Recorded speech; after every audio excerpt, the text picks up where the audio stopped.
lifestyle. We were in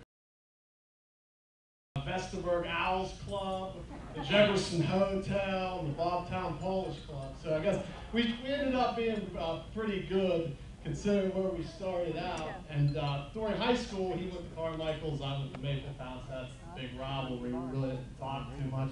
And then we went to Penn State Fayette. We kind of reconnected at the orientation. They locked all the freshmen in and do an overnight. I don't know if they still do that or not. If you take 1,000 people and you got 5 people from Greene County, this is the Greene County side of the room. Those counties will find each other and start talking. It really is. And we kind of reconnected at that point, and we went to Penn State together and had some really great times. At least people told us. We really had a good time. I think the bill's paid now anyway, so that helps. But and after that, we both went to work in Maryland, and we kind of grew a little bit apart. I got a phone call on a random Friday night from a number I didn't know, and it was Jason. And that was probably the best phone call, one of the best phone calls I ever got in my life, because I hadn't talked to him for a couple months, because like I said, we both moved away. And we've been super tight friends ever since, and I think we always will be. And when he found Jane, you could see he really changed as a person. She made him a lot better man. And I think they'll be very happy for a very long time. So I'm not sure which glass to pick up. No one told me there'd be 3.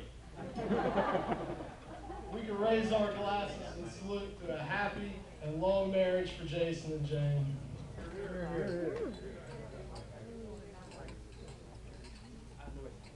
If anybody has any pictures of me drinking, don't put it on Facebook. I don't want to lose my job. No offense.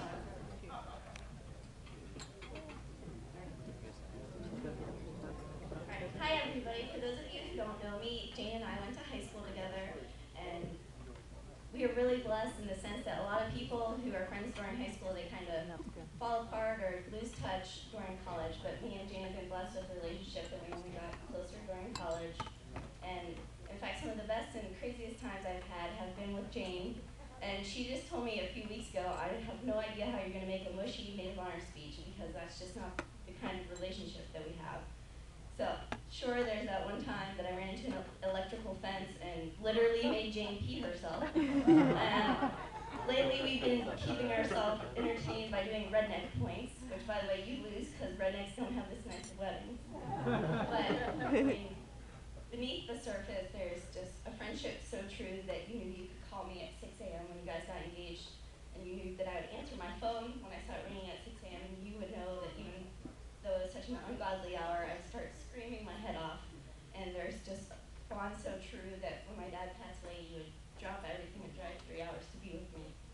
And so as you can tell, I think Jane is just truly an exceptional person, and I couldn't be happy for her that she found a man who loves for her and cares for her and recognizes the truly exceptional person she is. And I think so many young girls in today's world, you know, they get so caught up, they just want to get married to get married. They want the ring, they want the dress, they want the party, but they forget what getting married is all about. You know, I'm that girl. I don't even have a boyfriend, but I have my centerpieces picked out. But, you know, that's not a shame. Like, the first time that we went dress shopping, like me, Kelly, and Jane, she went through like 2 dresses and was like, oh my gosh, I don't want to go through this. I just want to be married to my best friend. And that's like when I always knew they were right from each other since the first time I met Jason. And that's when I knew that no matter how many tough times come along, you're always going to make this work. And so you've been through it all, and you're married to your best friend now, and I guess could you raise your glass in toasting me? Toasting Jane and Jason to a lifetime full of